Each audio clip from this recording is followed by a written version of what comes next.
The EQC can take you up to 259 miles before it needs charging, but of course this does depend on how you drive it. To help you get the best out of the car, Mercedes has developed different drive modes that are designed to perfect the vehicle's setup, depending on where you're going and what sort of journey you'll be doing. These modes change the way the car uses energy and regenerative braking to optimise the range. The default mode is Comfort mode, which strikes an ideal balance between comfort, performance and efficiency. Sport mode maximises performance by optimising settings to deliver a really responsive drive. Eco mode ensures you get the most out of your car in terms of range by managing certain elements of the climate control and guiding you to drive in the most energy efficient way. One of the ways it does this is by giving guidance on how far to push the accelerator pedal with haptic feedback. You can physically feel resistance on your foot when you reach the optimum point. You can of course push past this if you need to accelerate more quickly. The final mode is called Max Range, and that's exactly what it does. It limits the performance, significantly reducing energy use to give you the maximum possible range.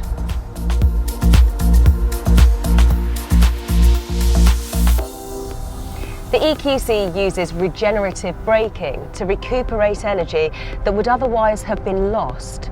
This energy is transferred back to the battery, which increases overall range. You can change the level of regenerative braking using the left and right paddles here, in the same way as you'd shift up and down gears. The lowest level is D+. Rather than using the motors to slow the vehicle and recuperate energy, it allows the car to coast along freely when you lift your foot off the accelerator, which is ideal when driving on more predictable roads like motorways. By not using any regenerative braking, the car actually saves energy by allowing its own momentum to keep it moving. The next level D gives you level 1 regenerative braking. As soon as I lift my foot off the accelerator, the motors reverse polarity and slow the vehicle. The brake lights come on automatically as the vehicle is slowing down. If you want to increase this amount of energy recuperation further, you can opt for D-, which increases regenerative braking, slowing the vehicle more and recuperating more energy. D-, gives you the highest level of regenerative braking, slowing the car as soon as you stop pressing the accelerator and maximising the amount of energy recuperation. This mode does make driving the vehicle feel a little different, but once you get used to it, you can actually start driving with just one pedal. But if you'd rather leave all that to the car's inbuilt expertise, just put it in D Auto and the EQC will take care of it all for you. It uses a variety of cameras and even radar to scan the road ahead.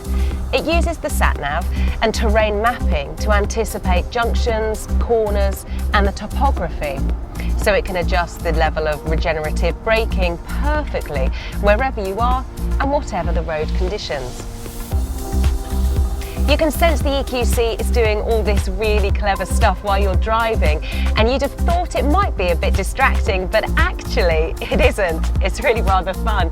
Every time you slow down or approach a junction, you can feel the car responding and you can see all the energy you're saving. I'm surprised how satisfying that is. The appeal of an electric car is obvious. There are no local emissions and you won't ever have to fill up with fuel at a service station again. Mercedes-Benz has created an electric vehicle that is also beautifully designed, easy to use and fun to drive. But the company hasn't stopped there. They've also put a great deal of thought into vehicle range and charging, and you can find out more about that by clicking on the link in the description below.